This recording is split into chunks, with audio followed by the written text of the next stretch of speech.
Le 1er septembre 1939, l'Allemagne envahit la Pologne, annexée le 6 octobre par les Allemands et les Soviétiques. Le 9 avril 1940, l'Allemagne envahit le Danemark qui capitule après 2 heures de combat. L'invasion des Pays-Bas commença le 10 mai 1940, et prit fin avec la capitulation néerlandaise le 14 mai. L'invasion de la Belgique débuta aussi le 10 mai 1940, et aboutit à la capitulation belge le 28 mai 1940. Le 13 mai 1940, les Allemands attaquent la France. L'invasion allemande entraîne l'exode de plus de 8 millions de Français vers le sud de la France. Sous l'effet de la terreur, les gens du Nord s'enfuient. 2 millions de Parisiens s'enfuient à leur tour. Les routes de l'exode ne sont pas sûres, les civils subissent les attaques de l'aviation allemande. Les avions allemands sont équipés de sirènes surnommées les trompettes de Jéricho, guerre psychologique.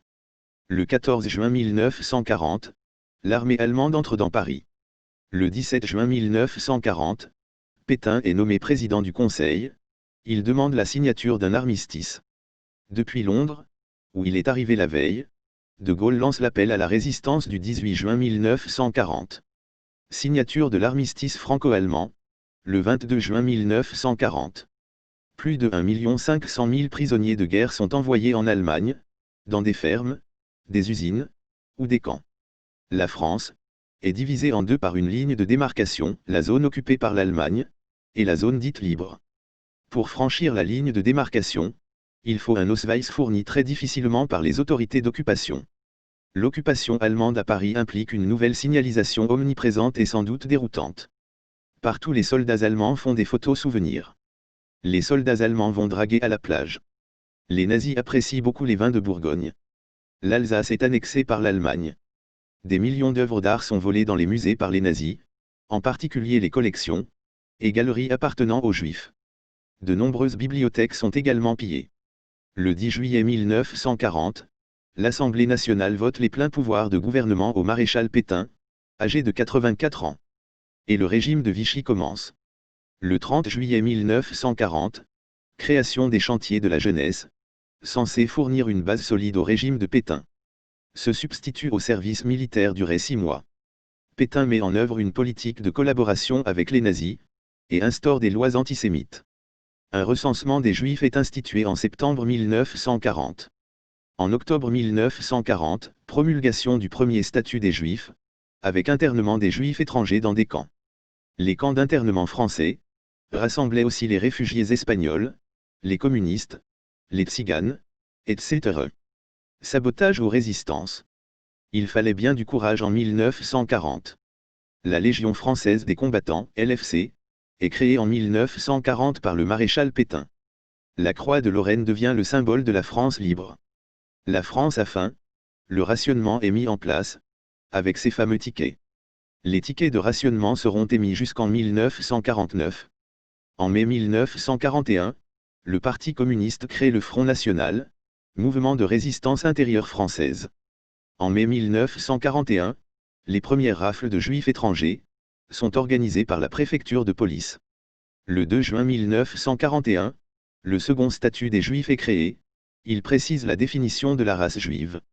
Certains ont de la chance. En août 1941, création du camp d'internement de Drancy. Il deviendra la plaque tournante de la déportation.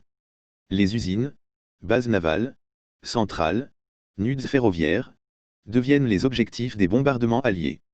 Ici Le Havre en 1941. La défense passive est mise en place, pour protéger la population en cas de bombardement. Une cavalerie de la défense passive. Le communisme est formellement interdit, et puni de mort. Certains sont fusillés pour différents motifs en 1941. En raison de la pénurie des carburants, les véhicules automobiles ainsi que des motos sont équipés de gazogène. Le 20 janvier 1942, lors de la conférence Wannsee à Berlin, 15 responsables du Troisième Reich mettent au point la solution finale de la question juive. En mars 1942, création par le Parti communiste des francs-tireurs et partisans français, FTP. En mars 1942, bombardement allié de l'usine Renault qui travaille pour l'Allemagne. 600 morts dans la zone seront dénombrés. Le Troisième Reich construit le mur de l'Atlantique. Ces fortifications, de la Norvège à la frontière espagnole, sont destinés à empêcher un débarquement des Alliés. En mars 1942, le premier convoi de déportés quitte le camp de Drancy, pour Auschwitz, avec 1112 juifs. En mai 1942, le port de l'étoile jaune est obligatoire en zone occupée pour les juifs à partir de l'âge de 6 ans. Dès 1942, la relève, participation de la France à l'effort de guerre allemand par l'envoi de travailleurs. Les entre 16 et 17 juillet 1942, a lieu la rafle du Vélodrome d'hiver. On y arrête plus de 13 000 juifs, déclarés apatrides. Toutes les personnes arrêtées, dont plus de 4 000 enfants, ont été déportées, moins d'une centaine en reviendront. La plupart sont déportés à Auschwitz, après transit par les camps français, Drancy, Pithiviers, ou Bonne-la-Rolande. Plusieurs organisations parviennent à faire sortir des enfants des camps, qui sont accueillis dans des maisons d'enfants, ou des familles.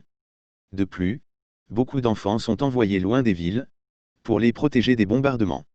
Le 19 août 1942, le raid de Dieppe est un échec. Plus de 200 navires traversent la Manche, 6 000 soldats alliés débarquent. On dénombrera 1000 morts et 3000 prisonniers. Les vélos-taxis, les voitures hippomobiles, font leur apparition dans Paris. On n'a pas d'essence, mais on a des mollets. Le 11 novembre 1942, la zone libre est envahie par les Allemands et les Italiens, et devient la zone sud. Le 27 novembre 1942 à Toulon, sabordage de 90 navires de guerre français, pour ne pas tomber aux mains de l'ennemi. Du 22 au 24 janvier 1943, rafle de Marseille par les Allemands et la police nationale. 6000 sont personnes arrêtées, et 1642 déportées.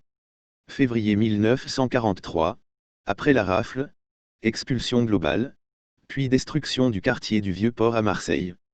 Janvier 1943, les trois grands mouvements non communistes de la zone sud, Combat, Francs-Tireurs et Libération Sud, fusionnent dans les mouvements unis de la résistance, MUR. Le 30 janvier 1943, création de la milice par le régime de Vichy, pour lutter contre la résistance, et aider les forces allemandes. En février 1943, création du STO, service du travail obligatoire. L'Allemagne a besoin de main-d'œuvre gratuite. Le 27 mai 1943, création du Conseil national de la résistance. Premier président, Jean Moulin, délégué du général de Gaulle. Juin 1943, création du Comité français de libération nationale, à Alger, coprésidence Henri Giraud et Charles de Gaulle. Le CFLN dirige l'effort de guerre et prépare la libération de la France. Le 21 juin 1943, arrestation de Jean Moulin à Caluire. Il meurt le 8 juillet 1943, lors de son transfert en Allemagne. Le 8 septembre 1943, capitulation de l'Italie. Les troupes italiennes quittent la zone sud, remplacées par les Allemands. En septembre 1943, les bombardements alliés sur Nantes font plus de 1400 victimes civiles.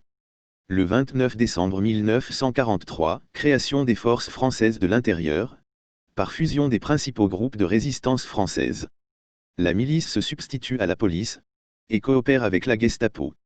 En 1944, elle constitue des cours martiales sommaires, sans avocat.